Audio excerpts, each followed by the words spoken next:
I am joined by Robert Griffin III, James White, Field Yates, Mina Kimes. All right, so first play we're going to look at 2nd and 2, one of the Patriots' first offensive plays. What's going on, everyone? Mike Kadlick, Tayler Kyles here for CLNS Media, back with another episode of the Patriots Daily podcast, powered by Game Time, and today powered by a Mike Vrabel pre-draft press conference. Me and Taylor just got back from Foxborough, and we're here to dive into everything Vrabel said with the draft coming up just over a week away. We will also take a look at Taylor's a preview of Taylor's newest film breakdown on some third down running back fits for the Patriots. We'll look at an ESPN mock draft that dropped this morning. Field Yates and Mel Kiper went back and forth on a 3-rounder, and there's some exciting picks that we will give our insight and thoughts on. And also want to get into the Shedeur Sanders meeting / private workout with the New York Giants, because the Giants are not only meeting or working out Shedeur Sanders, but Jalen Milroe and Tyler Shuck from Louisville as well. So a lot of intrigue, a lot of moving parts at the quarterback position for the Giants. But Taylor, let's first start with Mike Vrabel. Early on was asked about not having fielded any calls yet on the number 4 pick, and basically said that it's too early for stuff like that, and he would expect those kind of talks to happen later on and into next week. But also was asked about starting tackles at the top of the draft, and basically said that there are starting caliber tackles in this class. So were you able to glean anything into where the Patriots might be leaning at number 4? And I guess what were your thoughts overall from Vrabel talking this afternoon? I didn't glean anything, and I think that's just how Vrabel wants it. He made a joke about it. He does a really good job saying a lot without saying much. But at the same time, I think that they're open to trading. I really don't think they're trying to hide that, and I think that's a smart move, unless an Abdul Carter or a Travis Hunter falls, and I think they do have significant interest in both of those guys. It would make sense. They're true blue-chip prospects in a draft that doesn't really have those. But even, my stance is, as crazy as it may sound, I would be open to a trade for Abdul Carter if somebody really loved him. He fell, and they were going to just throw, a boatload of picks at you, some really quality picks in them. Maybe not quite as whether it's it feels like at that point, sorry to cut you off, but like if it's not a quarterback, edge rush is a premier position, but I don't know if they'd get a first-round pick next year, but maybe it's like another second this year, and then they could use that capital to get back into the first or something like that, where it's not quite the quarterback haul, but something of, a significant, I guess, trade package would definitely be something I would assume, and I think they should be looking for. Yeah, and there was also something that was pretty interesting that he mentioned, where one thing is, I think that like Abdul Carter runs kind of hot and cold. I think that there are plays where you can tell when he's on, like he's truly terrifying to watch play football. But there's also times where it seems like he's not super interested. And to be fair, I'm comparing him to someone like Mike Green, who will play so hard that he ends up kind of hurting himself because he just is gassed by the end of the game. And you see there's stretches where he just looks really tired, and you're like, hey man, I'm not mad at you. You just don't, maybe tone it down a little bit because you got to preserve yourself. But, that's a big reason. But also, and this is why I think it was interesting what Vrabel said, is I was thinking that you would want a Will Campbell or a Jalen Walker at number 4 or with your first pick, because they've added so many of these great leaders, former captains, guys who just lead by example in their free agent class. And it seemed like that was going to be the pattern they carried over. But Vrabel repeated something that he said before, and it's really that at the end of the day, it's really about the production, and they don't want a bunch of nice guys. Right. The team can't be built on the same type of person. You want some assholes on the team. And while I don't think that necessarily means you want that guy at 4, I still would like them to get a Campbell or a Jalen Walker who you think can really make an impact on your organization at every single level. I do think it's, something where if you're talking about Josh Simmons, right? If he falls to the second round, or if he's there at pick 28 and you think you can make a trade to get him, he's maybe a mercurial personality and not, there's some things off the field. There's stuff around him. Physical is more important than anything. But if there are guys like that, or Luther Burden's probably an even better example, where there's questions about his motivation and just who this guy is, but Mike Vrabel doesn't care. It's like, if we are in big games and in big moments, those guys are going to show up because they care about football. So there's a line you got to walk, and I think Vrabel understands that, and that's why you have to have a balance of personalities in your organization. But we do know that he's willing to maybe take what we might characterize as a risk on players. He says they're not taking risks; they want to be aggressive. Yeah. But they're not just trying to get a bunch of cookie cutter guys and former captains. We may see them take some guys that might have an edge to them, and I'm all right with that as long as the guy can produce. And I like how you mentioned there the idea of being not taking risks but being aggressive, but also getting those type of guys, a Luther Burden, for example. And we talked about it off air a little bit earlier today, where there was that clip that surfaced last week. I forget who posted it. I think his name's Nick on Twitter. He's Nick Athens, I think is his name. And it was a video of Vrabel doing Athens. Doing It's not spelled like that. No, it's me, but it's like Athens, Greece. But is it ANS or ENS? Oh, because that might change. I know you're talking. Either way, Nick A. Maybe I definitely could have just butchered Athens instead of that. But regardless, it was a video of Vrabel. Did I have it? It's ATHANS. So maybe you might be right. If he's watching, maybe we can get some confirmation. But regardless, the video surfaced last week, and it was of Vrabel doing some like pre-draft work in 2007, right before the Patriots traded for Randy Moss, and he was asked about the leadership qualities and the lack thereof, really, with Moss at that time, and why he was so under wanted. I don't know what the word I'm looking for, but he was kind of just out of it with the Raiders. Yep. Go. So it was right, but it was like a year or two before he ended up coming to New England. It was at that weird point. Oh, was that long? Okay. Yeah, and he was, I think, getting traded, and it was during the draft. He got traded on draft day. So there was a panel of players, and there were some quarterbacks, and they were saying, like, I wouldn't want a guy like Randy Moss because in the big moments, he's not a super reliable guy. Like, how can I count on him if he's going to be, not a leader on the field or whatever like that? And Mike Vrabel's like, I don't really care about his personality. Like, I mean, and they're like, you should understand, you play in all the big games. And he's like, yeah, I play in big games. A guy like Randy Moss, if it's a huge moment, he's going to show up. I don't really care about what he does off the field. I don't really care about all that shit. It's Randy Moss. Like, I want him on my team, and you deal with the rest. And of course, you can't do that with anybody, but like, if it's Randy Moss, it's Randy Moss, And that's where I guess the slight translation for this draft would be an Abdul Carter, where he is not going to be the guy who's a captain for your team. He may be, Albert Breer said he's more like a Von Miller and a Micah Parsons. Nothing wrong with those guys, but they're a little odd. They're very out on there. The box. Yeah, but they produce, so you don't really care, right? As long as you're doing your job, but you're not hurting anybody, be as weird as you want.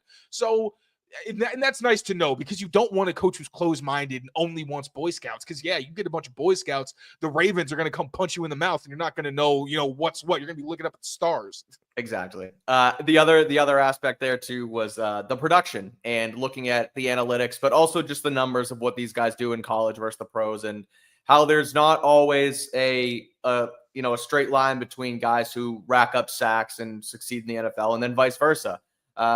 And we talked about a little bit with our stand-up that's going to come out shortly on the channel, but a guy like Shamar Stewart or even Jalen Walker to a lesser degree, where Walker produced. Michael Williams child for that, I feel like. Exactly. And so that sort of told me that, that it might not be just a production thing for the Patriots. They're going to look to that next level, guys like that. So what did you make of, was there any other takeaway you took from that? And then also, I'll throw this on top and kind of have you answer both, the idea of the final say or lack thereof within the building, because last year Elliot Wolf conducted this press conference for the Patriots. This year it was Mike Vrabel. Now Vrabel was asked about that and asked if that meant he had final say, and he kind of laughed it off and just said, no, they just asked me to do it. So, I mean, I think there's definitely something there where they're going to trot him out there because he is sort of the, at the top of the totem pole now. And I think that has changed. I don't think that's been much of a secret. But also he mentioned that there's been, a good, I forget the wording he said, but there's been, good communication and a good back and forth with the coaching staff, the front office, and how they want to tackle this thing. I think that Mike Vrabel wants to make things. I know I keep referencing Albert Breer because he just drops nuggets on 98.5, especially like with Vrabel, where when we do the video that was posted where he was addressing the team, and we were like, why did they take that down? It seemed really cool getting that insight. He said he thought they took it down because Vrabel thought it was corny. which I love Yeah. because I will say I appreciated getting a look inside the team, and I get like the social team is just doing their jobs, right? Like people like to know inside the building. I didn't really think that much of it. If I was being cynical, I probably would have been like, yeah, because I do think other teams, I think when people hype up those videos, it is very corny. Of course. It's one thing to be like, oh, cool, this is how he addresses people, whatever. And it's another thing to be like, oh my God, you're going to the Super Bowl. Like that doesn't mean shit. Like you can have Matt Patricia probably had some good speeches. Joe Judge probably had some good speeches. Those don't matter. But Albert Breer mentioned that he thought they took it down because Vrabel didn't want to make it about himself. He thought that it being put out there might have made it seem like he wanted everybody to be like, look at what I'm bringing. Look, I'm Mike Vrabel. He didn't want the team to be able to look back at him and be like, well, why would you let what happened behind closed doors and your expectations of us be something that's broadcast out there. And he didn't want that. And with Elliott Wolf, I think that's that puts a piece in the puzzle of like, what is he and what is his role on this team and like how much of this whole thing is genuine. I think like how many of the people in the Patriots organization are at the top of their hierarchy have had success in the NFL? Vrabel.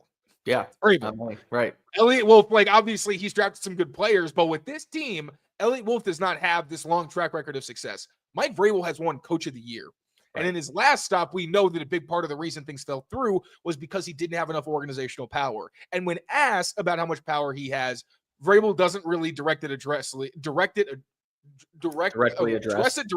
There we go. My bad. And like when we were at the combine, he was saying like, I wouldn't be here if I wasn't comfortable with the amount of say I had. It's a long-winded way of saying Mike Vrabel has final say. In what scenario would you see Elliott? I mean, it may be in times where Vrabel's like, you know what, you've done the work. I will defer to you. Like, I don't think it's going to be just Mike Vrabel. That's the difference between Belichick. But I do think if he feels like there's some, gray area for him and he's like, these guys are kind of close. Our scouts love this player over this one. He's acknowledged. There's times where they're going to pick players that the scouts love and the coaches don't really like, and players that the coaches love that the scouts don't like as much. And there's going to be some kind of balance where people are unhappy. But I think that Vrabel has final say, but I also think that he sincerely wants Elliott Wolf to be the face of the draft because he's still doing a lot of the heavy lifting. Like Vrabel is not the one talking to scouts and coordinating all these things. It is Elliott. So he wants him to get his due credit. But at the end of the day, if Vrabel doesn't want somebody and like feels strongly about it, that person will not be on the Patriots. Right. I think that's what it comes down to. But I also think that he respects the people around him, which is something that is new to this team. And I think that like, unlike what we've seen in the past where there's a little bit of micromanagement and who knows what happens down the line, but at least for now, it seems like he's going to let the people who have been doing their jobs for a long time and put a lot of work in do their jobs. He's just going to kind of be the borderline that they're working through where he's like, I want this type of player. Like he said this, I want this kind of player. Go find this guy for me. And then you trust the guys based on the work that they put in. And I think a lot of times, I don't want to say we overthink stuff like this because drama in the draft room and making decisions is, it's a real thing. But if there's some relative alignment between what the coaches want and what the front office are looking for, then it really comes down to like, okay, where do we have this player ranked? Is he available? Is he not? And let's take the guy that we want. Now, again, sometimes it's not that simple. You have more of a need at one spot in the draft. You have less of a need. At the top, it's more best player. At the back, it's more, we need to fill a left tackle spot. But then Evan, too, asked today, Evan Lazar from Patriots.com, who was on the show yesterday. If you missed it, check it out. Mailbag with Tayler and Evan asked about what the tiebreakers are when guys are graded similarly. And basically, he said that they have their vertical or their horizontal rankings and then their vertical rankings. So, when guys are on that same level, they'll look at some other things like, he basically said, and we have the transcript now, he said they have a ranking system within their grade. And when you start ranking players and stacking them, they look at position versatility. They look at the ability to play other positions, testing numbers, and kind of what else they like to see on film. So those are the ones where it feels like it may be more so, okay, we need a guy to make this decision. But at the end of the day, it's still let's make one choice together. And if we can't, I'll be the tiebreaker type of thing. And that's another example of like Vrabel doesn't tell you anything groundbreaking. It's just it's early and it's nice to know what the framework of all this is. But like I heard it and I was like, okay, nice. Like that is what he like. It's the kind of thing that Bill wouldn't even bother to say out loud sometimes. I feel like that's what we get from Vrabel, where it's just like, oh, he's actually, respecting I think Bill was respectful of most questions, but he's actually trying to give you something, right? Rather than just kind of brushing off the question. Right. But, we haven't gotten to the point yet where we've gotten really in depth. I think he'll do that for scheme though. I don't think he'll give stuff away, but I feel like if, when Evan and I start throwing him some of our dork questions, I think he's going to give us some good quotes, but all the stuff that you all like, you real report. Now Evan's a real reporter, but all you other real reporters and your real questions. We want quotes, you're going to be shit out of luck sometimes. Well, you're right, because too, like even reading through that, how do you figure out the tiebreakers? And his answer is long-winded, but basically all he says is there's vertical rankings and testing. Testing and film. He said what we like to see on film. Like, no bleep. Like that's what this entire process is. So it's a quote. It's not a It shrug. is a quote. It sounds right. It sounds good. But no, I'm with you. There's a lot of words. There's not a ton of substance in some of the answers, but we'll see what we can get moving down the line. But we'll keep going here. We'll talk some Giants visits. We'll talk some mock drafts and some other stuff. But first, a quick word from our friends over at Game Time. We'll be right back. Patriots Daily is powered by Game Time, the best place to get tickets to all of your favorite events, not just sporting events, but concerts and shows as well. And they have their new feature called Game Time Picks, and it makes getting tickets to see your favorite teams play live even easier. They filter out the fluff and show you only incredible deals on great seats, so you don't have to waste time searching through thousands of tickets. They have super deals, they have great deals, they have amazing deals, and they have them right in the app. You can customize your spot and find the best place to see all of your favorite teams play. They have the lowest price guaranteed as well, along with event cancellation protection, job loss protection, and more. And you can also see your seat view right from the app. Not all ticketing apps have that, but Game Time does. You can see the Celtics, you can see the Bruins, you can see anything that's going on at TD Garden right here in the Boston area. So make sure you use Game Time when you're buying your tickets. With the Game Time Picks feature, all in pricing, seat views, and more, it is the best place to find tickets. So download the Game Time app today, create an account, and use code CLNS for $20 off your first purchase. Terms apply. Again, create an account and redeem code CLNS for $20 off. Download Game Time today. What time is it? Game Time. I don't know why that's still there. That's Taylor's job. Come on. It is Game Time. Download the app. Use that code CLNS, $20 off your first purchase. Terms apply. Celtics are off now. The regular season's over, but Sunday they're back at TD Garden. They play the winner of tonight's play-in game in the Eastern Conference play-in tournament for the NBA Eastern Conference playoffs. So should be fun. If you're going to go, use Game Time. Give us a shout with CLNS, and that'll help us out, and it'll help you get into the game as well. Before we get into it, Taylor, you wanted to hit some of these comments in here. I know there's a couple questions that we can hit on. First and foremost. Say one thing. I just want to say one thing really quick. I was just going through Twitter during the commercial. Yeah. And I saw an interesting tweet from Benjamin Albright. And I saw there were a couple tweets on the timeline talking about 30 visits and how teams do them differently, like how the Rams don't do any, how I think the Raiders, somebody mentioned, aren't doing private workouts. It might have been another team. But Albright mentioned some teams don't even do them at all. And do them anymore at all. Some teams alternate years, bringing in guys they're interested in versus guys they aren't. I thought that was fascinating because it honestly, next year, I might not even do a tracker.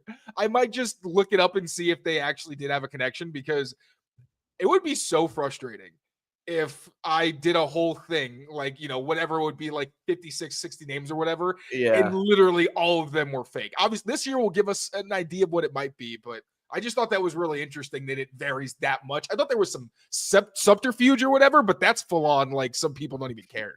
Well, one of them, like last year, I remember when we were down in Foxborough for the first round and Michael Penix went off the board to Atlanta, and everyone's like, Atlanta didn't meet with him. They had he had no idea that they were even interested in him. And all of a sudden they take him. So it's like, I don't know why you would bring in a guy if you don't like other than maybe let's try and change our minds, or we don't want this guy. But it is an interesting, the whole draft process is incredibly interesting. The questions that are asked, I know it's changed a little bit from years past, but like even Vrabel in his press conference today said that the car wash they do at the combine, like guys don't even know what team they're with sometimes, because it's just so intense, but it's also so quick with the 15-minute things that like sometimes you have no idea who's even in front of you at the moment. And dude, I'm at the combine. Like half the time I'm walking by people, I'm like, that could be. I mean, most of the time I have some idea of who the people are. But there were times where I'm like, that dude's wearing a suit. I have no idea who that is. He could be another reporter, or he could be somebody's, director of player personnel, and I would have no idea. Like, I don't blame him. When he said that, I was like, yeah, that is pretty crazy. Like, if you are meeting with 30 teams, I would just like start seeing white at that point. Like, I wouldn't even recognize faces. Right. Let's use this question to kind of dive into our next topic, which is the Shedeur Sanders workout with the New York Giants. Eli Goose says, who would want to trade with us is the question, though, maybe back to the Steelers to jump the Saints for Shedeur. So Shedeur is an interesting one here, as he always has been in this class, just like his teammate Travis Hunter. But him being that second quarterback, but also sort of separating from Cam Ward. There was times where people thought Sanders versus Ward would be the number one pick. Now it seems like Sanders is sliding a little bit. The Giants are working him out in Colorado. I want to say this week, if not early next week. So there seems to be more intrigue there at the third overall pick.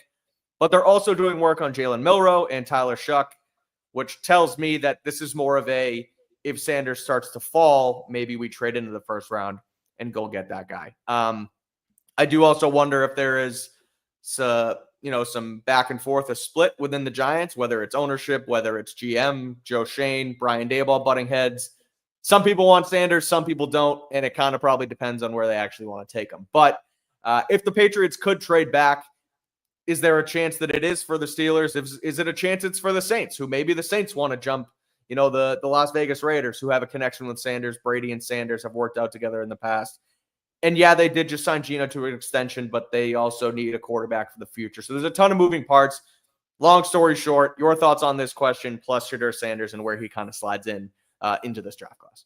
Yeah, we could end up with a situation where we thought that Shedeur Sanders getting drafted would work for the Patriots because they get a Travis Hunter, Abdul Carter.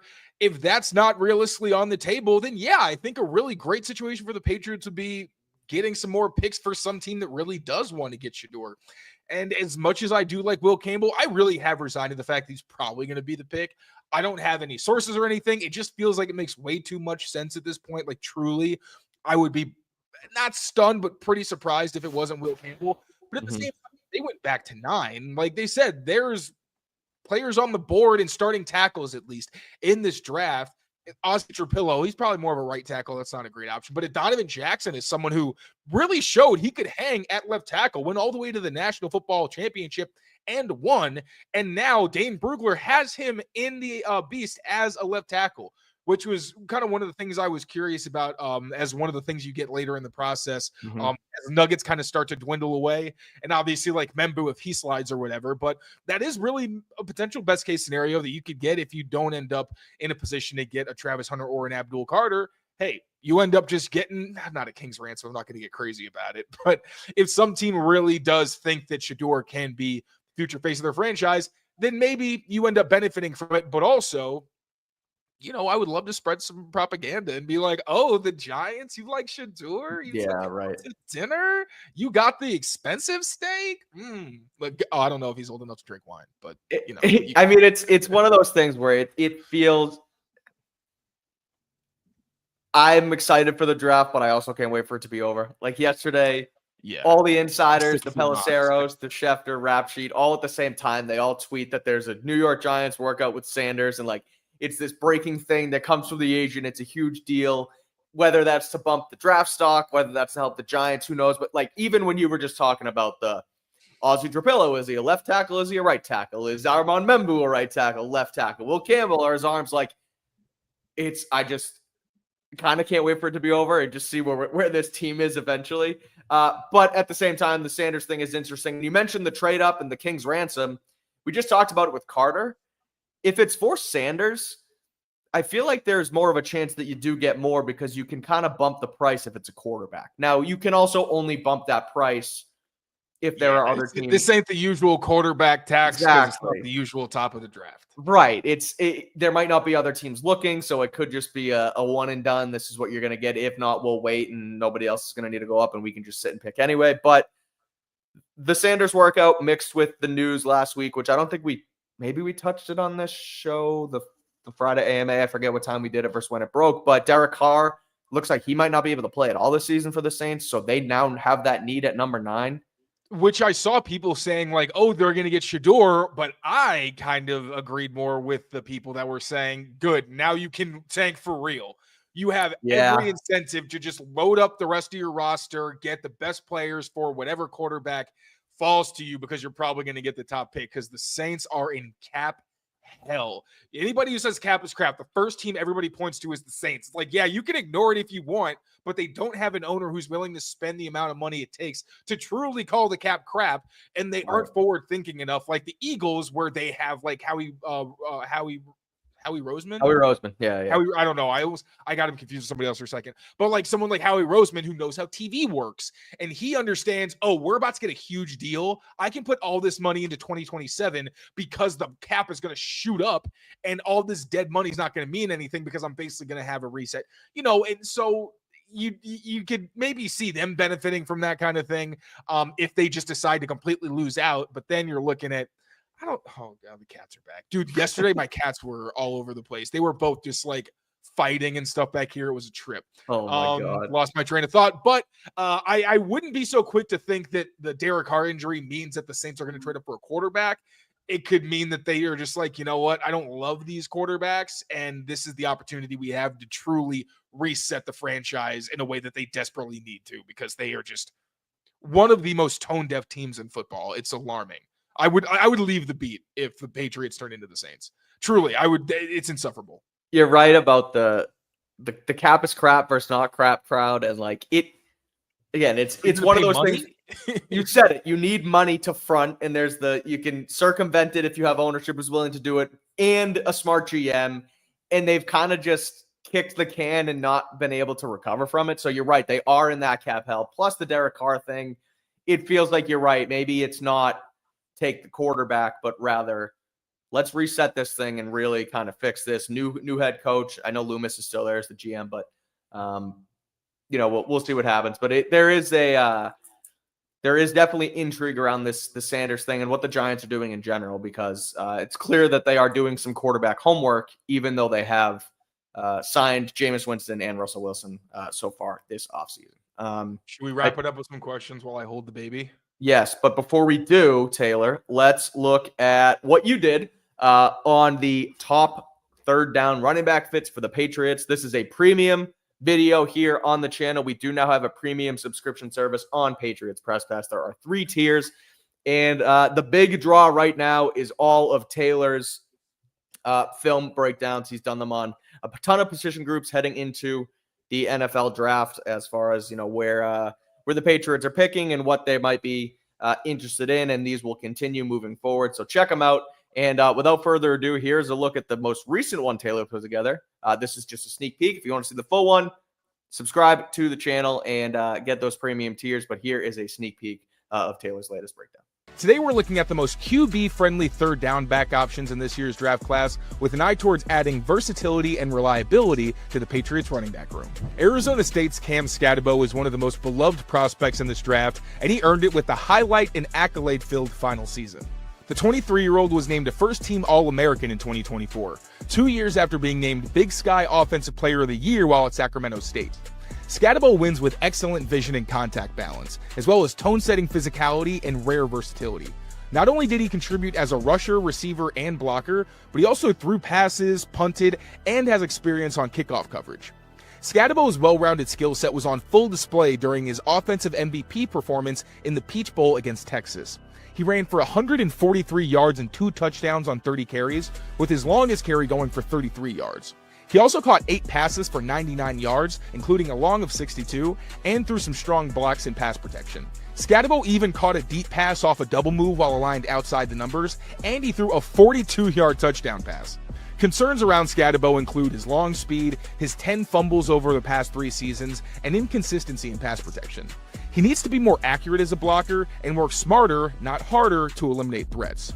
And while his running style is easy to love, scouts do fear that it could lead to some unnecessary punishment at the next level, which would be pretty damaging considering all the tread that's already on his tires. Thank you all so much for watching. Make sure to become members of Patriots Press Pass here on YouTube for more breakdowns just like this, as well as a ton of other great bonus content. plenty of bonus content on the channel. We do Friday AMAs as well. I forgot to plug that the first time. Me and Taylor come exclusively to the All-Pro and GOAT status tier members on Friday afternoons and answer all your questions in exclusive AMA chat. Those are on Friday afternoon. So if you want to join the channel and hop into one of those exclusive tiers. Who is your favorite third down back right now after diving into it? I'll go with my favorite value, and I think that's Woody Marks, because I think he's going to end up being like maybe even a 6th round pick. But he reminds me a lot of James White in that he did have one really bad play where he like tried to pitch a ball and almost turned it over like near the goal line. It was really bad. But he also had a play where he was trying to help prevent a sack against Josiah Stewart, really good player. He couldn't do it. Quarterback got strip sacked. Kenneth Grant, who's like 330 pounds, picks up the ball and starts running with it. Freaking Woody Marks, who's like 5'8" or something. No, I think he's like 5'10" or something like that. He's much smaller than Kenneth Grant. Chases him down and rips the ball out of his hands like Teddy Bruschi, and then is able to get the ball back and they score on the next play. I really love his effort in pass protection. He needs to be more accurate, but I really like what he's able to bring. I think he could be a pretty heady player early on. Also the receiving ability. He just also has that James White, like making guys miss in space. That juke is very real. He's not like a really good in between the tackles runner or anything like that, but he just, again, sweet feet vibes where he can make guys miss. He's a solid runner, but I feel like he's going to be a really good contributor as a receiver and as a pass protector.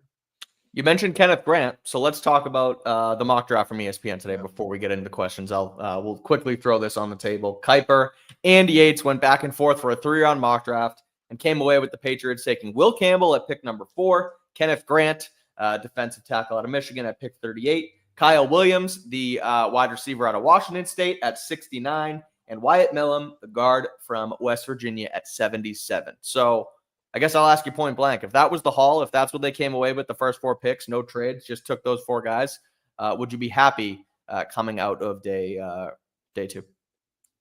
I'd be ecstatic. Okay. I really like Wyatt Millam. Also, just love the idea of taking former tackles at guard because there's so many of these freaky athletic defensive tackles. Having experience at offensive tackle, I think, gives you a pretty good head start. Obviously, it's very different because you're in a phone booth and that presents its own challenges. But I really like Millam at left tackle. He gave Abdul Carter nothing in Carter's first game on the edge. Like, truly shut him down. Really good patience, and I like his physicality.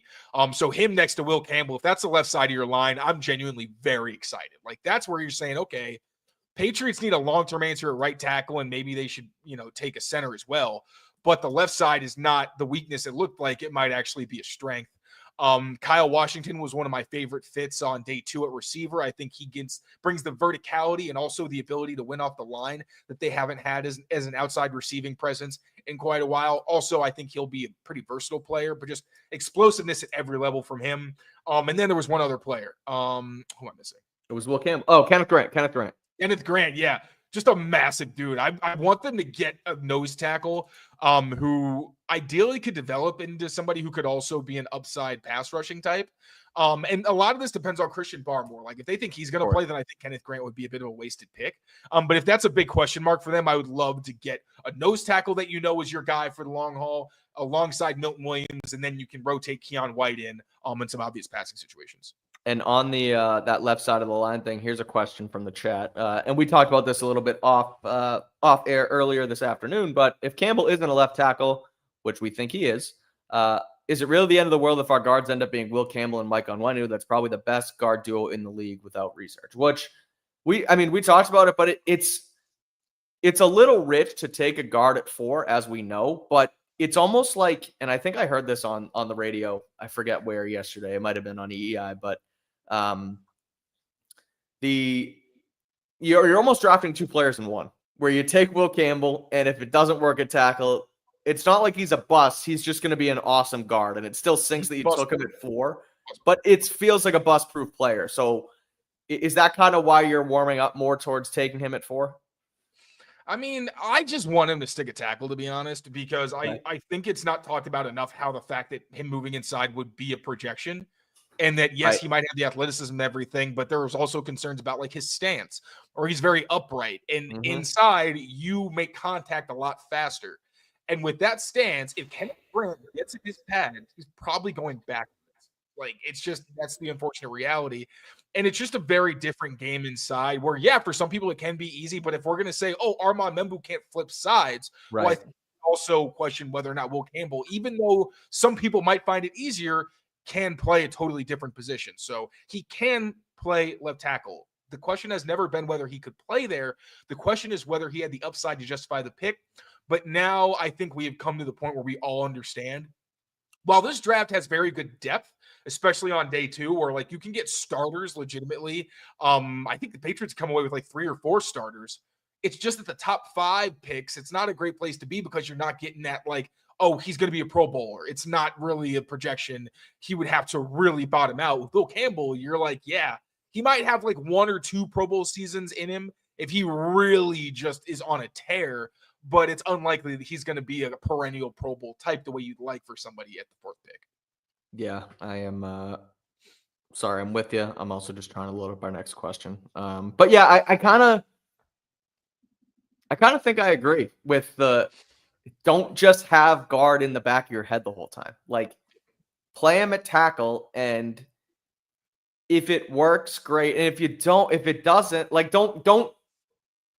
I guess don't be sitting there on August 8th, right? And it's been 2 weeks in camp, a week and a half, and he's getting beat a few times by Keon White, and it's all of a sudden like, that's it, bump him inside, it's over. Like, give it a chance. And I think that's something they would reasonably do, but I don't want them to, like, there have been times, I think, even with Skoronski in Tennessee, which was a Vrabel pick, but they took him early, they played him at left tackle, and then almost immediately moved him into guard, like I said, over the first couple weeks of camp. And that's not something I want to see, especially when you take a guy with the 4th overall pick. We did this a little earlier, Taylor, but Luther Bird and Trey Harris at 38. What are your thoughts on those guys sitting there? If Luther Burden checks all your boxes personality-wise and you're cool taking a chance on a guy who might not be too happy if you lose a few too many games in a row, if that's the case, then it's Luther Burden and it's not close. But also right. Trey Harris, does he check your medicals? Do you feel like he's someone who can play 13+ games for you every year? If so, then and also Luther Burden is a much more talented player. He's crazy explosive. I like both, but they also have question marks that need to be addressed. Coop says he stopped coming to this channel, even though he's on our channel right now. So shout out Coop for being here, and we appreciate the love. We don't know what the Giants are going to do. Obviously, we don't know what the Giants are going to do. They haven't started the damn draft yet, dude. Relax. Whoever we draft is going to depend on what happens on 1, 2, and 3. Oh, really? Really? Is that right? I don't like to give energy to these people, but sometimes they send in things like this. I'm like, that's why we do the show. That's why we do mock drafts. That's why people like you who say you stop coming to the channel still come to the channel because you want to listen to us. So thanks, Coop. We appreciate the love as always. I think we close on it. Yeah, let's do it. Let's close on it. We appreciate you guys always coming here. It's going to be fun. We got a week and 2 days until the first round of the NFL draft. So make sure you keep it locked in here on Patriots Daily, Patriots Press Pass. Yeah, let's go. I don't know. I was feeling a little bit there. I saw that comment. I was like, what are you doing? But we'll have plenty of draft coverage. As you know, we do it every single year. We'll go Thursday, Friday, Saturday, live streams galore. So make sure if you want to hang out with us all draft weekend to make sure to like this video, subscribe to the channel, and watch everything here on the CLNS Media Network as well. We got a ton of awesome Patriots content coming down the pipe. So thanks for watching. We'll be back tomorrow for more Patriots podcast here on Patriots Daily. So until then, take care of yourselves, take care of each other, and we will see you all very soon. Peace out, everyone.